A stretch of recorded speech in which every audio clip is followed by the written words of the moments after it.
Kumar and Chris, you have probably gone and seen through two different recessions since you decided to become your own boss, your own entrepreneur. Yeah. One of the things you already mentioned at the beginning is to learn how to adapt, not to be a pessimist, to see opportunities in change. Is there any other way you have personally coped with recessions? Any tips for our audience in these trying times? I would say three quick things. I think firstly, it'll probably be fine. We're always worrying about something, aren't we? Oh, in England at the moment, it's Brexit. Oh, Brexit.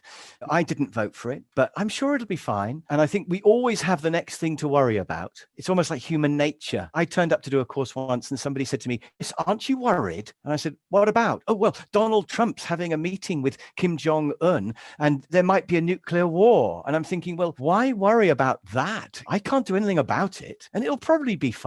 And of course, actually, it was fine. They were kind of almost friends, weren't they, those two? So I think the first thing is it probably won't be as bad as you think. And it goes back to being an optimist. There's always something for you in a situation. You'll find a way through. If you're confident that there'll be a way through, it's like these people who stop at a roundabout and then they wait for ages for a big gap. And if you just merge with the traffic, it'll be fine. So I think that's the first thing. I think the second thing is to be T-shaped. I don't know if you've seen that idea. So ideally, you would have a broad number of things you can do, like maybe lots of training courses you can teach, because at any one time, half of those will be in demand. You don't want to only have one, but also go deep into one. Be a real expert on one thing, because then you'll be in demand for that one thing. But you should do both. Never just be an expert in one area, because what if something changes and we don't need that expert anymore? Then suddenly you'll be in trouble. So you want to be broad and deep in one thing, and then you'll probably have more security. But the final thing I would say in a recession is I would rather be self-employed, because